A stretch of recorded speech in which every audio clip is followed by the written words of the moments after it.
Salut à toi et bienvenue sur la chaîne du professeur 7. Voilà, me voici de retour en studio pour cette petite vidéo. J'espère que la dernière vidéo t'a plu, ou du coup j'étais pas du tout en studio mais j'étais plus en freestyle. Je compte faire davantage plus de vidéos comme ça où je suis en freestyle. Pourquoi? Parce que je me rends compte de plus en plus de deux choses. La première des choses, c'est que le format studio est très bien, je le trouve très bien et j'ai commencé par ce format-là et c'est quelque chose qui me fait du sens parce que voilà, je suis quelqu'un quand même de très quadrillé, d'ordonné et j'aime beaucoup me retrouver dans des endroits comme ça pour pouvoir tourner. Mais la deuxième des choses que je me rends compte, c'est que mine de rien, aujourd'hui, on est dans un monde où il y a beaucoup d'IA, il y a beaucoup de faux, il y a beaucoup de fake, et les gens se retrouvent de plus en plus attachés à l'authenticité. Et quand je sors ma caméra comme ça et que je filme, ou que je suis n'importe où, dans ma voiture, ou en train de manger, ou dans un bel endroit, ou que sais-je, ça rapporte de l'authenticité. Donc je me dis, pourquoi pas mixer les deux et faire un mélange entre du studio et directement du réel, du brut, de l'authentique. J'espère que la dernière vidéo t'a plu, en tout cas et que celle-ci te plaira aussi, ce format encore nouveau, entre guillemets, qui revient à la source, on va dire. Sur cette vidéo, je vais pouvoir te montrer certaines positions que j'ai pu prendre, d'accord, sur mon compte sur GFT, donc 100K que j'ai validé il y a quelques semaines déjà. Je suis bientôt à 5% du capital, donc plutôt intéressant. Je sais que je vais pouvoir faire bien plus, mais j'ai envie de te montrer les étapes, d'accord, étape par étape, avec les gains, les pertes, l'état émotionnel qu'il y a eu derrière, et surtout pouvoir t'expliquer aussi certaines positions, ok. Donc je vais te montrer mes achats, je vais te montrer mes ventes, je vais te montrer mes gains, je vais te montrer mes pertes, et surtout je vais aussi aller sur la plateforme pour que tu puisses aussi voir de tes propres yeux. Je ne suis pas en train de te baratiner, ok, hein, la majorité des gens ne vous montreront pas leurs résultats, ne vous montreront pas leurs comptes, ne vous montreront pas leurs gains et surtout pas leurs pertes, ok. Mais comme je te l'ai dit dans la précédente vidéo, une perte, c'est rien, ça ne te définit pas. Une perte va définir ton état émotionnel, psychologique, d'accord, au moment T. Est-ce que tu as été lucide ou est-ce que tu as été dans les émotions? C'est tout ce que ça définit. Mais ça ne définit pas ton parcours de trader ou de tradeuse, ça ne définit pas qui tu es, ça ne définit pas les résultats que tu auras à la fin de la semaine, à la fin du mois, à la fin du trimestre ou à la fin de l'année. Ok? Je sais que c'est quelque chose de difficile à comprendre au départ, mais au fur et à mesure du temps, tu vas réussir à te détacher des pertes. Et comme le dit l'un de mes élèves qui est aussi aujourd'hui éducateur dans mon école et qui est Batman et qui est Emric, plus tu feras des SL, et plus vite tu feras des SL, mieux ce sera parce que tu vas habituer ton être à la perte. Tu vas t'habituer du coup à cette douleur parce que le fait de perdre de l'argent comme ça et de faire des SL, c'est une douleur. On peut même l'apparenter directement à un deuil. Et en fait, plus tu vas faire ça rapidement, plus tu vas te détacher après de la perte. Et ce sera beaucoup plus facile pour toi par la suite quand tu te prendras un SL de OK, ben je me suis pris mon SL, j'ai mis le risque adéquat que je voulais perdre, je l'ai perdu. C'est comme ça, on passe à la suite. OK? Donc, on va directement aller sur mon écran. Ok. Reste bien jusqu'à la fin de la vidéo parce qu'à la fin de la vidéo, je vais encore vous sortir un petit truc sympathique. Je ne sais pas encore ce que je vais vous faire gagner, mais je vais vous faire gagner quelque chose d'intéressant. Donc reste bien jusqu'à la fin de la vidéo. Sur la dernière vidéo, on a quand même eu deux gagnants de Profirme à 50K. Je suis très content. D'ailleurs, voilà, je les refélicite encore. Très, très, très, très, très, très content. On a eu quelqu'un qui est en Afrique. Donc franchement, moi, ça me fait vraiment, vraiment du bien. Un Camerounais en plus. Donc vraiment, je suis très content qu'il ait réussi à gagner ce concours-là et que j'ai pu lui faire don, cadeau d'une Profirme à 50 000. Franchement, 50 000, c'est pas rien, voilà, surtout quand on sait d'où il vient. Et de l'autre côté, on a une jeune femme qui, elle aussi, du coup, a gagné, mais elle est basée en France, si je ne dis pas de bêtises. Et elle a gagné du coup aussi sa Profirme à 50K, donc je suis très très content. Donc reste bien jusqu'à la fin, ok. Peut-être que toi aussi tu gagneras une Profirme 50K à la fin de cette vidéo. En tout cas, on passe directement sur mon écran. On va aller voir le gold, ok. Bon, il y a beaucoup de choses sur mon écran, il est vrai, parce que j'ai pas clean, j'ai pas clean le graphe. Parce que j'ai pas encore report en fait mes trades, c'est ce que je fais. D'habitude, je le fais chaque mois, tu vois. Et là, en fait, mois dernier, vu que j'étais un peu dans tous les sens, j'ai pas eu le temps de report.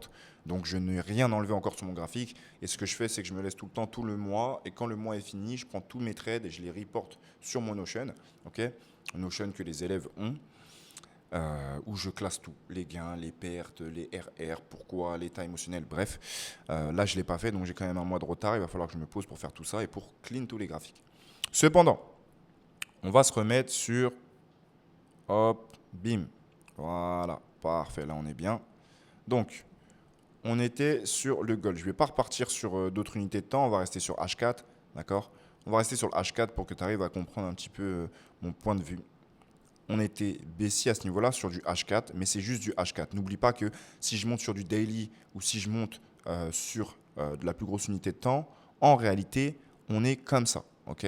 Et là, le H4 que je suis en train de te montrer, c'est juste ça, ok? C'est ça. Là, je vais me concentrer sur cette partie, mais à la base, on est haussier, ok? Donc le H4 que je te montre là, c'est juste du retracement. Et ça, c'est très important de le prendre en considération. Ton biais doit être le capital premier que tu engages. C'est ton biais. Comme je l'ai toujours dit, 5 étapes. Le biais directionnel, les zones les plus pertinentes, attendre le foutu prix dans les zones les plus pertinentes, avoir les confirmations dans les zones, exécuter et manager ta position. Aussi simple que ça. Tu n'as pas besoin de te casser la tête avec des milliards de trucs. Il faut déjà que tu deviennes expert, d'accord, que tu maîtrises à la perfection ce que je viens de t'expliquer. Et même en maîtrisant à la perfection, tu vas comme moi te prendre aussi des SL parce que ça fait partie du jeu. Tu ne peux pas avoir 100% de gains tout le temps. C'est pas possible. Il y a des périodes plus sombres, il y a des périodes plus joyeuses. C'est comme ça, c'est les marchés. Mais dans la finalité, quand tu lisses tes gains et tes pertes, tu es tout le temps au maximal et tu maximises tes gains. Donc, dans la finalité, tu es rentable et tu peux même être performant. Donc, on part sur ça. Donc en H4, ici on est baissier. Tu vois bien qu'ici, le prix contracte. Ok, donc on a cette structure-là H4. On a une nouvelle structure qui se fait ici. Certains vont dire que le low est là, le high est là ou le high est là. On s'en fiche. Le plus important, c'est que tu arrives à comprendre qu'on est sur un mouvement de vente. Ok, donc quand ici maintenant tu aperçois ce niveau, tu sais très bien que là, on va essayer du coup d'acheter, ok, jusqu'à ce qu'on revienne chercher des niveaux dits pertinents qui vont se trouver à ces niveaux-là. Et à partir d'ici, essayer de vendre. Ok, simple, efficace. Très bien. Ensuite, dans l'ancienne vidéo, j'avais certaines ventes à ces niveaux-là, juste ici, si je ne dis pas de bêtises, et je suis allé target du coup les lots qui se trouvaient là et qui se trouvaient là. Et à partir du moment où il est venu chercher ces niveaux, comme tu peux le voir ici, on a contracté pour envoyer le prix à la hausse. Et le fait que ici on contracte, qu'on n'arrive pas à aller plus bas, okay, donc on n'arrive pas à chuter, qu'on contracte et qu'on parte à la hausse, moi j'ai capitalisé sur ces mouvements. Okay, donc on va directement aller voilà, en M1. Donc là, je ne vais pas sur du M5, je ne vais pas sur tout ça, je vais directement sur du M1. Comme ça, tu arrives à comprendre. Donc ici, pour t'expliquer, on est le 8 mai. Donc si je regarde bien le 8 mai, tac, tac, voilà, ici, le 8. Donc ici, on a eu quelque chose d'intéressant. Et ensuite, le 11, on a eu quelque chose d'intéressant. Donc moi, j'ai capitalisé, évidemment, déjà ici, sur cet achat. Mais ça, je l'ai déjà montré dans une ancienne vidéo, donc je n'ai pas besoin de le remontrer maintenant. Et ensuite, j'ai capitalisé sur cet achat et j'ai capitalisé sur cet achat-là. Okay, aussi simple que ça. Et notamment cet achat, ça a été le plus simple. Celui-là n'a pas été le plus facile, mais il m'a quand même aidé avec le lot de l'Asian Session, etc. Je te montrerai. Mais c'est surtout celui-là qui m'a aidé le plus. Okay, pourquoi? Parce que c'était très simple. Comme je te l'ai dit, ici, on a contracté dans un niveau, dans une zone, okay, higher time frame. Là, le prix part à la hausse. Du fait que le prix parte à la hausse comme ça, on voit bien qu'il délivre des niveaux d'imbalance, que ce soit là ou que ce soit là. On réagit dans les niveaux d'imbalance. Donc, du coup, moi, j'attends que le prix arrive dans mes zones. D'accord? J'ai mes confirmations dans mes zones. J'exécute. J'exécute, je prends l'achat. Aussi simple que ça. Donc, allons-y. Donc, ici, hop, hop, hop, hop, hop. Est-ce que je peux revenir en arrière? Ouais, voilà. Donc là, j'avais expliqué ça en live et dans mes anciennes vidéos. D'accord? Donc j'ai eu pas mal d'achats ici. Non, donc voilà, le 6, pardon, comme j'expliquais, ça a été des positions très faciles à prendre en réalité, avec toujours de la confirmation ici, de la zone, etc. Ça a été un ordre limite. Et après, ici, je suis rentré en exécution immédiate. Toujours pareil, si tu remarques bien, c'est tout le temps la même chose, même si je suis en petite unité de temps. Si tu observes bien, j'ai mon biais, ma zone, ma confirmation. Tout le temps la même chose, ok? Donc voilà, j'ai pu prendre cette position et encore celle-ci. Donc ça a été des petites positions, je te montrerai tout à l'heure directement sur le dashboard. Celle-ci, position que je n'ai pas prise, je l'ai juste placée en markup. Et ensuite, on arrive sur les positions du jour. Donc, si tu remarques bien, ici, on a la session asiatique. Okay, donc, le prix à l'ouverture chute drastiquement. Il galère. Ensuite, il chute. Beaucoup de personnes vont se dire, oui, alors ma session asiatique, elle est baissière. Donc, vu que ma session asiatique, elle est baissière, qu'est-ce que je vais continuer de faire? Je vais continuer de vendre. Mais ça, je vous le dis, et on va parler français. Vous savez très bien qu'on parle français sur cette chaîne. C'est de la merde. Pourquoi je vous dis que c'est de la merde? Parce que vous êtes juste sur la session asiatique. Mais il n'y a pas que la session asiatique. Là, c'est comme si, en fait, tu es dans l'eau. Voilà. Tu es en train d'observer la mer et tu te focalises sur une goutte. Tu ne pourras pas comprendre ce qui est en train de se passer si tu te focalises sur une gouttelette. Ce n'est pas possible. La session asiatique n'est qu'une gouttelette sur le marché. Si tu ne prends pas les autres sessions, si tu ne prends pas ton biais, si tu ne prends pas tes zones en higher time frame, si tu ne prends pas les intentions, si tu ne prends pas les zones de liquidité, etc., etc.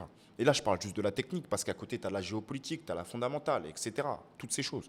Donc, oui, le biais est baissier, mais dans ce que je vous ai appris, je vais vous le remettre là, admettons qu'on a une session asiatique qui est comme ceci, d'accord? Donc, hop, le haut de la session, le bas de la session. La session asiatique termine de cette façon. Voilà.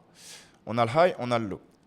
On a plusieurs façons de faire. Soit le prix va venir prendre le low de la session asiatique et réagir à une zone, avoir de la confirmation ici pour repartir chercher le high de la session asiatique. Ça, c'est l'un des plus beaux trucs. Okay. Soit, hop, on va le refaire comme ça, n'importe comment, on s'en fout. Hop, hop. Soit le prix va sortir de la session asiatique par le haut, réagir au niveau là-haut, nous donner de la confirmation pour aller target le low de la session asiatique. Deuxième façon. Ou alors, on va avoir tout bonnement, tac, tac, tac, tac, tac, tac, tac, tac, tac, tac, tac, tac, la mid-asiane, ok. Hop, donc les 50%. Et là, sur les 50%, soit le prix va directement réagir aux 50% pour les targets à la hausse, soit il va réagir aux 50% pour les targets à la baisse. Bon, je l'ai dit à l'envers, mais vous avez compris. Ou alors, quand il va d'abord aller chercher la hausse, il va ensuite revenir sur la mid-asiane pour repartir à la hausse. Ou alors, quand il va d'abord chercher la baisse, il va revenir chercher la mid-asiane pour continuer son mouvement de vente. OK? Simple. Ça, c'est les caractéristiques basiques de la session asiatique que vous pouvez utiliser, et notamment si vous tradez la London, parce que c'est juste avant la London. Donc, ça va pouvoir vous définir des niveaux et des protocoles à suivre, parce que le marché réagit très souvent de cette façon. Et là, dans ce cas de figure, on est dans quel cas de figure? On est dans le cas de figure où le prix plonge, prendre le low de la session asiatique, revient dans un niveau, donc ici comme vous pouvez le voir on est sur un pivot, mais au-delà d'un pivot, là ici à gauche on a une grosse zone, ok, on a une grosse zone, si j'essaie de revenir ici, ben voilà, regardez bien, hein. On est le 11 mai, ok, je retourne ici, nous sommes le 11 mai, quelle est notre zone ici qui nous intéresse? C'est ça, donc là, ici, 4 heures du matin, 8 heures du matin, vous voyez bien, on est du coup dans la grosse zone d'imbalance. Donc, ici, là, quand le prix prend le lot de ma session, il est aussi dans quoi? Dans une grosse zone d'imbalance. Donc, c'est très intéressant. Mais je n'ai pas encore de vraie réaction. Vous voyez, ici, je n'ai pas encore de vraie réaction, même si ici, on a une belle englobante et tout. J'ai rien encore qui m'intéresse. Moi, ce que je veux, c'est qu'on vienne au moins prendre ces niveaux, limite ces niveaux-là. Donc, voilà ce que le prix fait. Il essaie. Ici, il essaye encore, il n'y arrive pas, il rechute. Et ici, comme vous pouvez le voir, il chute, mais il n'arrive pas à prendre le lot. Donc là, pour moi, à ce niveau-là, c'est très pertinent. Pourquoi? Parce qu'un mouvement de base, je vous l'ai toujours dit, qui est baissier, si le prix revient ici à ces niveaux et qu'il doit continuer de chuter, ben, il va casser. Il va casser. Ça, c'est basique. On apprend ça, c'est très basique. Il va casser, d'accord? C'est de la continuation de tendance. Donc, le prix me fait ça, il retrace, il revient sur un niveau intéressant et il continue son mouvement, d'accord? Mais si le prix me fait ça, ok, hop, il retrace, pam, pam, pam, pam, pam, il revient sur des niveaux les plus pertinents, etc. On a nos réactions, mais que là, il n'y arrive pas. Bah, il n'est pas en train de prendre le lot. Donc là, il y a potentiellement un niveau qui réagit et qui fait qu'en fait, le prix va vouloir se retourner. Ça, c'est important de le prendre en considération. Et c'est ce que, là, actuellement, le marché fait. Donc, j'attends, je vois qu'il réagit bien, ok, très bien, il continue. Et en fait, ici, malheureusement, j'étais pas assez rapide à ce moment-là Ok, donc au niveau du lot de l'Asian, pour prendre la position ici, j'ai pas réussi à 14 heures. Je n'étais pas encore devant les écrans, je suis arrivé un petit peu tard. Je suis arrivé à ce moment-là. Ok, je suis arrivé à ce moment-là. Donc quand le prix, lui, a donné cette grosse injection de hausse, tout bonnement, j'ai attendu. Donc là, ça va se passer en secondes, mais vu que ma Wi-Fi n'est pas la meilleure, je ne vais pas pouvoir directement aller en secondes ici. Mais je vais vous dessiner ce qui s'est passé en secondes, comme ça vous allez comprendre. Je vais essayer de vous dessiner tout ça. D'accord? Je vais essayer de vous dessiner tout ce qui se passe ici, que vous compreniez davantage. Hop. Je vais partir de cette grosse bougie englobante et je vais vous faire toutes les bougies. Ok? Alors, on a ce mouvement de hausse. D'accord? On continue. On a ce mouvement-là qui repart à la baisse. Ça, c'est la bougie blanche. Ok? On se fait recontracter comme ça. Ensuite, on a la bougie noire qui vient là. Hop, ici. Ok, très bien. On repart à la hausse, le prix nous refait ça, il repart encore à la hausse, il repart à la baisse, encore une fois, il repart à la hausse, hop, il galère, il nous fait ça, boum, là on injecte, d'accord? Donc là, cette injection ici, tac, là, le gros mouvement que je viens de vous faire, c'est cette bougie, on en est là, hein. Attention, clignez pas des yeux. On continue, le prix, il nous fait ça, boum, on rechute encore un peu, il revient chercher la légère liquidité ici pour remonter, hop, hop, il repart encore violemment à la hausse, ok, il repart encore à la hausse, bon là on a une espèce de range de merde où le prix galère comme ça pour enfin rechuter, ok, il repart comme ça, on galère, on repart encore à la hausse, et là il repart encore violemment à la baisse. Encore une fois, il prend les liquidités, on revient ici, il rechute une dernière fois, prendre de la liquidité à ces niveaux, ok. Et là, ce que le prix nous fait, si je ne fais pas toutes les bougies mais que j'en fais qu'une seule, le prix me fait ça. Voilà, il fait ça, il fait ça, et il fait ça. Voilà ce qui se passe concrètement. Et là où moi je rentre ici. Hop, je vais enlever ça. Tac, tac, tac. Moi, je rentre là, dans ce niveau, au niveau de la zone ici qui laisse. D'accord? Là-dedans, j'ai mes confirmations, je rentre. Ok? Alors ça, je vais juste le baisser un peu. Voilà. Que vous compreniez du coup qu'on est quand même sur quelque chose de très simple à comprendre quand on arrive évidemment à travailler les bougies. C'est pas tout le monde qui arrive, je le sais. Mais si vous remarquez bien, on reste tout de même haussier. Donc il y en a qui vont se la jouer avec les structures de marché. Et vous allez vous la jouer comme ça. Sauf que à partir de là, ici, cette structure de marché, elle vous nique. Pourquoi elle vous nique? Parce que vous, ici, vous allez vous dire qu'il faut vendre. Alors que pas du tout. Le contexte n'est pas baissier. L'intention de base qui part, du coup, d'ici, là, elle est beaucoup trop violente. Et tout ce qui s'est passé avant pour nous dire que, ah oui, on est baissier. Pas du tout. Pas du tout, pas du tout. Et regardez bien, là on est sur un autre niveau, on n'est plus sur l'imbalance, etc. On est sur les prises de liquidité. Le prix chute, prend la liquidité ici et prend la liquidité surtout qui est là. Vous voyez? Ici, il prend cette liquidité. À partir du moment où il a pris la liquidité, ce high-là, il le casse. Donc là, il délivre de l'imbalance. On revient sur l'imbalance, il me donne les confirmations, je target à la hausse. Aussi simple que ça. Okay. Et vous voyez, j'ai pas eu besoin de descendre en 30 secondes ou en 15 secondes pour vous montrer et vous expliquer directement ce que le prix a fait. Okay. Ça, c'est à force de travailler les bougies. C'est pour ça, comme je vous ai dit, vous devez travailler vos bougies, comprendre, avoir de la compréhension derrière la bougie. C'est une importance mais capitale. Okay. Donc, je prends ma position, simple, et je vais target ce niveau-là. Ok, donc le P. Il y a beaucoup de personnes qui ici s'attendaient à ce que quand on prenne le high de l'Asian, juste ici, le prix chute. Pourquoi? Parce qu'ils se sont dit, mais là, il y a un gap. Donc automatiquement, gap veut dire qu'on va avoir de la réaction. C'est de la merde. Je le redis. Qui es-tu, toi, pour te permettre de dire, oui, sur cette zone, le prix va réagir? Dis-moi. C'est important. Il faut qu'on en discute, qu'on se mette autour d'une table. T'es qui?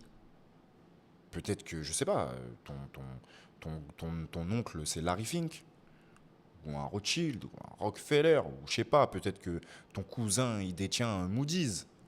J'en sais rien, moi. Mais en tout cas, ce que tu dois comprendre, c'est que ce n'est pas parce que tu as une zone que le prix doit automatiquement réagir à cette zone. Tu as une zone, il y a plus de probabilité qu'il fasse X que le prix fasse Y. On est d'accord là-dessus. Très bien. Mais ça ne veut pas dire automatiquement qu'il va faire X. Tu ne contrôles pas. Tu n'anticipes pas. Tu réagis. Et elle est là la grosse différence. Et c'est là en fait que vous allez avoir du trading qui va être totalement différent si vous prenez en considération ces choses. Vous devez réagir et ne pas anticiper. Donc, j'ai la réaction, le prix s'en va. Moi, j'ai juste cherché le P, mais pour être totalement transparent avec vous, j'avais d'autres niveaux. J'avais ce niveau-là, ok, et ensuite j'avais ce niveau-là, d'accord. En M3, ça se voit mieux, c'est une grosse imbalance, mais bref, j'avais 3 niveaux. Donc celui-là, le premier, c'était le P, d'accord, donc le pivot et surtout la fin du gap. Le deuxième, c'était l'imbalance et le troisième, c'était ici. Mais regardez bien, je me suis arrêté là, directement, boum, j'ai pris cette position, clac, bim, ok. Si on va sur GFT, la position, elle est juste ici. Ouais. Elle est juste là. Elle est juste là. Et juste avant, malheureusement, comme vous pouvez le voir ici, j'ai eu une perte. Ok. Cette perte-là, elle est due. Hop. Ah, bête. C'est quelque chose de. Je vais pas dire bête, mais c'est juste mon SL qui n'a pas été mis au bon endroit. En gros, hop, hop. J'ai eu cette confirmation ici, en petite unité de temps. Je suis rentré. Juste baisser ça. Et en fait, mon SL, il était là. Il était en dessous. Ok. Il était là.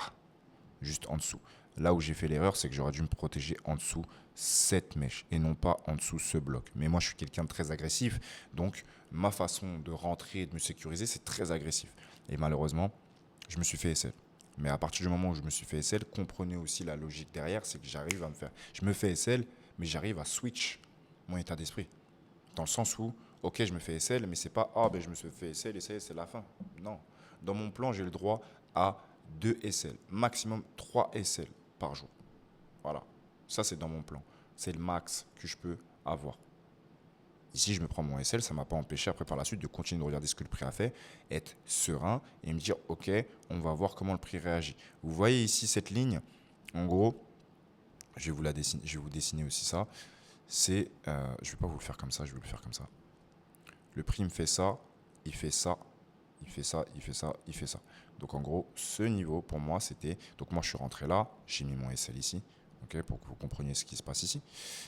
Et en gros, ce niveau-là, c'était le niveau où le prix devait avoir de la réaction pour repartir. Ok. Et regardez, c'est bien ce qu'il a fait. Il est revenu là une première fois et il a eu la réaction. Cependant, il est revenu à nouveau et là, il n'a pas eu la réaction. Il est venu prendre la liquidité plus basse pour ensuite repartir.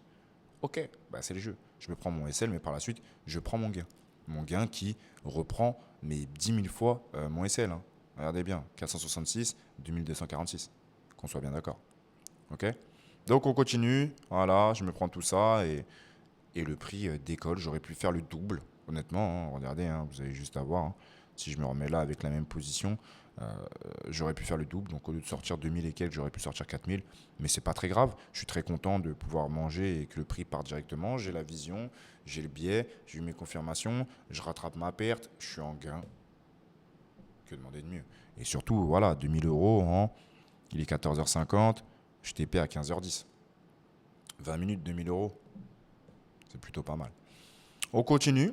Ensuite de ça, voilà ce qui s'est passé. Le prix a continué. Et vous voyez, c'est toujours pareil. Hein. Il chute, il revient encore dans quoi? Dans de l'imbalance. Il nous redonne encore des confirmations pour ensuite repartir encore à la hausse. Voilà ce que le prix fait. Là, j'ai eu une autre position du coup cette nuit, juste ici. Je vais vous la montrer là. J'en ai pas eu qu'une seule, j'en ai eu deux. Ok. Voilà, j'en ai eu deux là. Je me suis pris aussi un petit SL des familles juste avant que je vais vous montrer. Hop, hop, hop. Hop, hop, hop. Voilà. Ici, d'accord. Là, le moins 240. En gros, ça m'a fait moins 500 dans le tout. Parce que je rentre toujours par deux en doublon. Ok. Donc, ici, hop. Pour vous montrer. Ici, j'ai eu de la réaction. Donc là, j'ai eu ce mouvement-là. L'ouverture me fait ça. Ok. Toujours pareil, l'ouverture arrive, boum, gros mouvement de hausse. Ici, on revient dans l'imbalance, ok. On a un rejet, On a un deuxième rejet, une bougie qui repart, une bougie dans l'autre sens. Et là, on a eu ce mouvement. Et en fait, je rentre du coup à ce niveau-là. Évidemment, j'ai mon niveau qui est plus bas, mais je vois le prix qui part, qui réagit à l'imbalance. Je me dis, il risque de partir. Et donc là, pareil, je me colle. Je me mets pas en dessous, je me colle ici, d'accord? Je rentre en doublon. Et donc ici, directement, le prix, il me fait ça. Et dans instantané, j'ai même pas le temps de dire ouf. Pouf, au revoir. Ok, c'est le jeu, c'est le game. Ça m'arrive souvent d'ailleurs de commencer une session et de commencer par un SL. Ça m'arrive souvent. C'est quelque chose qui se répète dans ma façon de faire, mais qui m'aide dans le sens où ça me jauge. Ah, je suis rentré trop tard. Ah, je suis rentré trop haut. Ah, ok, ce SL, il arrive, pourquoi? Et en fait, ça me fait me remettre en question. Et par la suite, c'est comme si ça me remettait davantage plus de lucidité. Et regarder après comment j'arrive du coup à opérer. Bon, c'est aussi ça, c'est des secondes. Ici, je rentre en secondes. Ici, je rentre en une minute. Le prix rechute. Il revient chercher mon niveau. Donc, ce niveau-là que vous voyez là, c'est exactement ce que je vous ai dit tout à l'heure. Donc, je vais essayer de vous refaire le truc. C'est un mouvement de hausse. Mince, autant pour moi. Un mouvement de hausse, un mouvement qui retrace, un mouvement qui explose. Okay, donc je sais que ce niveau est un niveau où, quand le prix va revenir dessus, il va avoir de la réaction pour potentiellement repartir. C'est indéniable. Même si en dessous on a de l'imbalance, etc., ce niveau-là est le dernier niveau de vente avant l'achat. Donc les institutions qui sont rentrées ici vont vouloir revenir protéger, je dis bien protéger avec des gros guillemets, attention, les niveaux, mitigate, ok, et repartir. Et là, en l'occurrence, c'est concrètement ce qu'il a fait. Vous voyez, pourtant j'avais ma zone. Hein. J'avais une zone très pertinente de double imbalance. Je me suis dit, s'il revient là, j'allume, je mets la maison. Et il n'est pas revenu, ok, mais il est quand même revenu sur mon niveau. Là, vous le voyez que le niveau, il est un petit peu en décalé. C'est normal parce qu'en fait, le niveau est en M3. En M3 ou en M5. Mais je ne vais pas revenir, je vais pas changer d'unité de temps. J'ai pas envie que ça bug. Et là, en fait, si vous observez bien, boum, ici, j'ai eu du coup pin bar, rejet, rejet. Et ici, j'ai eu, en fait, là, cette bougie-là en seconde. Je vais vous la dessiner cette fois. La bougie que vous voyez là, la bougie blanche qui se fait rejeter, en gros, c'est ça, ça, ça, ça. Voilà, exactement. Moi, à la clôture, je rentre. Ok, je rentre ici, je mets un SL en dessous. Donc, je rentre là. J'aurais très bien pu rentrer ici, là, avec un SL là, mais je suis rentré ici avec un SL ici. Première position, le prix part. Je me dis ok, très bien.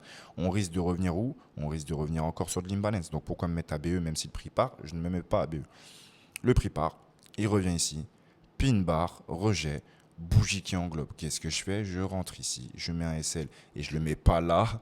Ok, je mets pas mon SL là cette fois parce que je me suis fait avoir en mettant mon SL juste en dessous ici. Je mets mon SL en dessous de la mèche. J'apprends directement de mes erreurs. Et le prix décolle, les amis. Décolle. C'est-à-dire que ici, je rentre, il est minuit 20. Ici, je rentre, il est minuit 32. Je TP plein à minuit 46. Plus 3 000 euros. Regardez en si peu de temps comment ça peut aller vite. Et ça, c'était du coup ma target moyenne. Sinon, ma vraie target, elle était ici exactement. D'accord? C'était là, c'était quoi? C'était le high. Je ne sais pas si je vais pouvoir vous le montrer ici, si ça bug ou pas. Voilà, c'était ce high-là. D'accord, juste au-dessus de ce high, je savais qu'il y avait une liquidité et que quand le prix allait chercher là-haut, il allait avoir de la réaction. Je me suis dit, c'est ça que je vais target dans la finalité. Mais il est allé tellement vite sur ma target ici. Et puis, il était là, il est minuit 20 sur le graphique. Ok, ici. Mais chez moi, minuit 46, chez moi, il est 2h46. Donc, je commence déjà à fatiguer. Je sens que je perds de la lucidité. Donc, je me dis, écoute, vaut mieux clôturer en bénéf. Tu as remboursé encore ta perte. Tu as fini en bénéfice. Finis ta journée. Et voilà. Donc voilà pour ça. Là actuellement on a le prix qui est là. Boum boum boum. Est-ce que je peux le regarder autrement? Non, là je suis en M1. Là je suis en M1. On va se mettre en M5 ici. On va se mettre en M15 ici. Ok. Donc le prix est bel et bien revenu chercher toute la liquidité à la hausse comme je le pensais. Vous voyez, il est venu chercher ce high. Il est venu chercher ce high. Là il est en train de chuter. Donc il y a deux probabilités. Soit, et c'est toujours pareil, le trading c'est toujours deux probabilités. Soit on réagit au niveau d'imbalance ici et il va nous faire un truc qui va faire que, ok, c'est cool, on va pouvoir remonter à les targets des autres niveaux d'imbalance, ok. Soit au contraire, il va juste réagir à ce niveau, ok, tac, tac, et continuer et chuter. Chuter pour aller où, vous allez me dire? Tout simplement chercher les autres niveaux du coup d'imbalance qui ont été laissés ici, ok. Ce qui peut être fort probable. Donc dans tous les cas de figure, on attend, on observe et on verra ce que le prix nous fait. Donc voilà pour ça, j'espère que ça vous aura fait sens vis-à-vis des positions. On va partir sur ça. Et voilà, comme vous pouvez le voir, en 1360, 1400, 1411, des petites pertes, 2246, des petites pertes, 560, 600, 3000 balles ici, ok, des pertes avant parce que j'ai commencé la propre firme du coup en négatif avec un gros drawdown. Comme vous pouvez le voir, là le moyenne de gain est à 1000, moyenne de perte est à 400. Ça va, consistency 97%, 45% de win rate pour ce début de propre firme parce que j'ai quand même commencé en perte, ce qui est normal, mais c'est un win rate qui va augmenter avec le temps. Mais rendez-vous compte, vous voyez, j'ai un win rate là actuellement qui est à 45, mais ça ne m'empêche pas d'avoir mes 4600 dollars de bénéfices. Vous voyez, regardez, 4600, je suis bientôt à 5000, bientôt 5%, ça n'empêche en rien. Vous dire qu'il vous faut un win rate de 90%, vous n'en avez pas besoin. Le plus important, c'est que vous savez gérer vos pertes, donc que vous êtes minime dans les pertes, minime, attention, tout dépend de votre capital, etc. Vous comprenez, minime dans les pertes, mais très grand dans les gains. Et c'est ça qui fait la différence, vous voyez. Donc voilà, tout bonnement. Le calendrier, pas trop à l'aise, vous voyez. Pire journée, moins 3000 balles, 9 trades, presque 4000 balles. Ça a été la pire journée. Et après, on fait 4000, on fait 1000, on fait 2000. Donc voilà, ça fait des journées qui sont plutôt pas mal après. On va continuer de remplir ce beau petit calendrier. Comme je vous ai dit, moi, je vais être totalement transparent avec vous sur tout ça. Quand je pourrai faire le retrait, je ferai aussi le retrait et je vous montrerai. Et on va continuer d'avancer petit à petit, du coup, avec cette propre firme, voir où est-ce qu'elle nous amène, etc. Et j'ai une question, moi, à vous poser. Et le gagnant de cette question remportera une propre firme à 50K. Et la question que j'ai à vous poser, c'est qu'est-ce qui fait la différence entre un trader qui arrive à se relever de ses pertes et un trader qui continue de s'enfoncer dans son drawdown jusqu'à potentiellement cramer son compte ou cramer sa propre firme. Ok? Répondez bien à cette question. Évidemment, je referai comme la dernière fois. Donc, la meilleure personne, le meilleur commentaire pourra avoir une propre firme à 50K. Ok, tout bonnement. Vous avez toujours le lien dans ma bio. Ok, pour participer au concours, c'est toujours pareil. Vous vous inscrivez sur le lien. Vous n'êtes pas obligé d'acheter une propre firme. Hein, d'accord. Après, attention, il y a des codes promo. Donc, si là, il y a un beau petit code promo, je vous le mettrai directement. Ça sera peut-être moins 40, moins 50%. Je sais qu'à un moment donné, on a eu moins 60%. Franchement, c'était pas mal. Donc, voilà. 17 dollars pour prendre une 5K, c'est quand même top. Donc, soyez inscrits sur le lien. Okay, c'est la première des choses. Likez, commentez, partagez, répondez bien à la question que je viens de vous poser. Et on verra qui sera l'heureux élu. Encore merci à vous d'avoir visualisé cette vidéo. J'espère qu'elle vous aura fait sens et que vous aurez appris certaines choses. Je vais continuer davantage plus à être transparent avec vous ici sur YouTube publiquement pour vous montrer du coup le parcours d'un trader. Voilà, moi ça fait quand même 7 ans que je suis dans le domaine et en 7 ans j'ai toujours des pertes et ce qui est normal, mais si vous remarquez bien, mes pertes ne seront jamais plus conséquentes que mes gains et si je commence avec beaucoup de pertes par la suite, je vais réussir à remonter mes gains sans m'exposer comme un taré ou faire n'importe quoi et prendre des risques démesurés. Au contraire, je fais les choses petit à petit, progressivement parce que j'ai la certitude et la foi aujourd'hui que je suis capable de générer de l'argent chaque jour sur les marchés de par moi-même, de par mes compétences et mes connaissances et personne ne peut me l'enlever. Donc aujourd'hui que j'ai cette certitude en moi, comme si j'allais vous dire le soir il fait nuit et le jour voilà, il fait jour, il y a du soleil. C'est exactement la même chose pour moi dans le fait que je sais que je suis une machine à cash, que je peux aller piocher mon argent sur le marché. Comprenez que ça c'est quelque chose de très important et quand vous allez arriver à ce stade de certitude en vous et de compréhension que vous avez la capacité de faire ça, tout va changer dans votre monde du trading. Je vous souhaite une agréable journée ou une agréable soirée, tout dépend à quelle heure vous regardez cette vidéo et je vous dis à très vite sur la chaîne du Professeur 7. Allez, ciao.